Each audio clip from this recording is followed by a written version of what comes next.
Psikis saya benar-benar terganggu, mental saya benar-benar terganggu, keluarga saya juga shock di rumah dengan saya di sini anak perantauan. Gimana?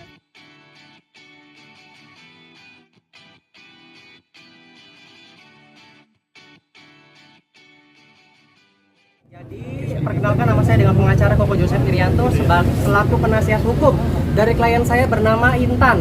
Ibu Intan ini dilakukan penganiayaan pada tanggal 21 Januari 2023 di salah satu klub yang sedang ngehits di Jakarta. Dilakukan oleh seorang pria bernama NMW.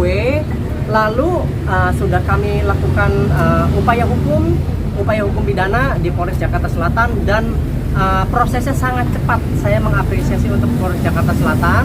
Lalu juga hanya 3 hari laporan kami langsung naik sidik sepertinya. Malam ini kita langsung datang ke Polres Jakarta Selatan untuk melanjutkan laporan kita. Gitu. Kronologinya. Jadi klien saya punya pacar, lalu pacarannya renggang. MW ini adalah teman dekat, gitu. Jadi saat hubungannya renggang, MW ini dihubungi oleh pacarnya klien saya. Lalu karena ada kesempatan dihubungi tidak ada hubungan, untuk disambungkan komunikasi, dimintailah foto alat kelamin. Itu perbuatan itu yang membuat klien saya marah. Suatu hari di tanggal 21 Januari, klien saya bertemu dengan saudara MW ini di salah satu klub dan terjadi percekcokan dan saudara MW melakukan tindak pidana yang sangat biadab menurut saya ya, untuk seorang laki-laki memukul seorang perempuan dengan sangat keji gitu. 3 kali, satu di kepala bagian depan, satu di kepala bagian atas, sama satu kali lagi sambil menjambak. Dan itu semua ada bukti visumnya, semua di sini lengkap gitu. Dan itu perbuatan menurut saya tidak manusiawi sama sekali gitu. Makanya itu saya selaku kuasa hukum juga ikutan geram untuk kasus ini gitu. Jadi kita mau memproses, dan saya lihat di sosial media juga dia banyak pernyataan yang tidak sesuai, ada meludahi. Saya punya CCTV-nya tidak ada meludahi, boleh dicek nanti. Barangkali saya salah apa, nanti dilihat dari CCTV sebagai bukti konkret untuk kasus ini gitu. Enda sendiri gimana sih kalau melihat pacar ini berapa lama kok bisa setega itu? Maksudnya gimana? Pertemanan setega itu, iya. Pertemanan setega itu ya saya kurang ngerti juga ya, hati orang kan beda-beda. Iya betul, orang bisa berubah ya. Karena ini kan saudara Emo ini laki-laki, pacarnya klien saya juga pasti laki-laki. Pastinya ada penyimpangan seksual di situ. Penyimpangan seksual itulah yang bikin kita juga aneh. Ini kenapa orang kayak gini? Gitu. Makanya jadi berhati-hati juga untuk berteman dengan yang ada penyimpangan seperti itu. Jadi ada trauma sendiri untuk klien saya untuk masalah itu. Tapi sebelumnya pernah ada hubungan nggak sama teman aku, sebatas sahabat doang atau pernah suka-sukaan gitu? Sama MW nggak pernah ada suka-sukaan, jadi kita pure teman main aja, pure teman main. Deket sih bener, nggak terlalu deket. Terus saya nggak ada hubungan sama pacar saya untuk beberapa hari. Nah, pacar saya ini mencoba mencari di mutual di Instagram. Nah, ketemulah si akun MW ini, DM-an agar aku sama pacar aku didamaikan kembali, tapi dengan syarat meminta video callan menunjukkan foto kelamin pacar saya. Betul, itu yang membuat emosi di awal. Kenapa harus memanfaatkan keadaan seperti itu gitu? Jadi si MW ini meminta foto alat kelamin. Iya, video seks. Video seks. Jadi di video call terus minta tunjukin foto kelamin, tunjukin kelamin kamu. Ya. Baru aku bakalan mau bikin kamu balikan sama si Intan. Iya, dan pacarnya klien saya ini langsung melaporkan karena tidak ada penyimpangan seksual yang dilakukan oleh pacarnya dari klien saya ini. Artinya MW ini perempuan atau Laki-laki meminta video call menunjukkan alat kelamin dari pacarnya ini untuk disambungkan di ada hubungan yang agak renggang ini. Jadi memanfaatkan keadaan itu.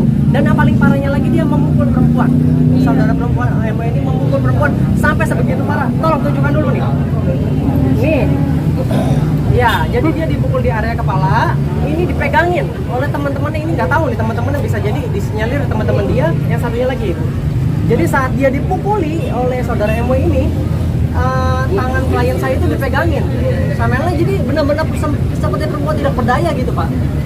Tuh, yang ini masih lebam. Bukti visumnya lengkap di sini. Klien saya ini nggak pernah dimarahi, nggak pernah dikasarin sama orang tuanya dari kecil Bapak Ibu. Bayangin kalau anak kita kayak giniin gimana? Gitu. Dan saya juga memohon pada pihak penegak hukum lainnya agar bisa menahan saudara MW ini karena berbahaya. Bayangkan kalau saudara MW yang sangat keji memukuli seperti ini datang ke keluarga kita bagaimana? Harus segera diamankan menurut saya. Orang seperti ini. Iya, saya tuntut udah. Iya. Ini kejadian. Tapi saat kejadian kapan ya? Kejadiannya 21 Januari 2023 kemarin. Baru 3 hari Iya, baru 3 hari kepolisian sudah sangat cepat menaikkan kasus ini gitu. Dan kita juga mohon kepada rekan-rekan media yang lain untuk menaikkan berita ini juga gitu. Tapi saat kejadian ada perlawanan nggak dari Intan sendiri? Oh, ada dong. Ada tapi perlawanan, tapi ditahan sama segerombolan grup itu. Jadi saya nggak bisa ngapa-ngapain, mau ngeraih pun tangan saya kecil, jadi saya kena jambak. Tapi jambaknya tuh bukan cuma jambak begini ya, tapi jambak yang begini. Sampai saya dengar pernyataan dari klien saya itu miris sendiri loh Bapak Ibu. Jadi dia itu tenaganya laki-laki dihajarkan ke perempuan, sudah dipukul sambil dijambak gitu. Keterangannya seperti itu. Dan menurut saya itu sangat tidak manusiawi. Ada seperti bisa bilang dikeroyok ya secara langsung. Enggak, kalau dikeroyok kan mungkin dipukul ini kayak apa ya? Ini kita nggak tahu nih orang yang megangin ini siapa. Makanya kita lagi cari tahu lebih lanjut untuk menentukan pasal juga nih. Kalau sampai ada perencanaan atau apa kita masukin ke pasal 353. Sekitar berapa orang? Kalau sekarang kan masih di 351. Berarti yang megangin itu masih belum teridentifikasi berarti ya? Betul, ya. Yang megangin ini misalkan security misalkan. Kenapa tidak megangin laki-laki gitu? Saya bingungnya di situ. Kenapa harus meganginnya perempuan? Udah tahu perempuannya sedang diserang. Gitu. Ini CCTV-nya jelas, nanti saya share lah pokoknya. Masalah CCTV ini. Ada berapa orang? Saya kurang Ya. Agak dinaikin aja mas. Atasin bang. tapi saya sangat menyayangkan sekali. Tahan bang. Ya, ini dipukul sangat keji sekali menurut saya. Dan sudah jelas kameranya jelas ini. Tengah bang. Dan sekarang dia berkeluar-keluar katanya diludahi dan sebagainya. Pak, Bu, semarah-marahnya apapun orang itu tuh harus tidak boleh yang namanya kekerasan. Negara kita ini negara hukum loh. Ini anak orang loh, bukan anak siapa sih, bukan manusia. Ini anak orang Bapak Ibu. Makanya saya juga benar-benar di sini nih mau fight banget untuk kasus ini. Bang, sedikit penegasan bang. Enggak, saya sangat menyayangkan permasalahan apapun. Kenapa bisa dia memperlakukan saya seperti itu gitu. Iya. Padahal dia seorang laki-laki dan saya seorang perempuan. Tenaga saya tuh gak seberapa gitu. Iya, tenaga dia keras banget. Kalau saya lihat videonya secara detail ya, klien saya tuh sampai tersungkur. Dan saya dengar klien saya ini setiap bangun pagi kepalanya pusing. Makanya sudah di CT scan-nya jelas di sini. Untungnya bersyukurnya tidak terjadi apa-apa. Tapi ingat ya Bapak Ibu, kepala ini organ vital. Ada kekerasan sedikit aja itu bisa berakibat sangat fatal, bahkan bisa kematian. Bang, sedikit penegasan bang. Berarti NW ini bisa dibilang ada penyimpangan ya, minta foto alat kelamin. Iya, diduga keras, ada penyimpangan seksual. Diduga keras.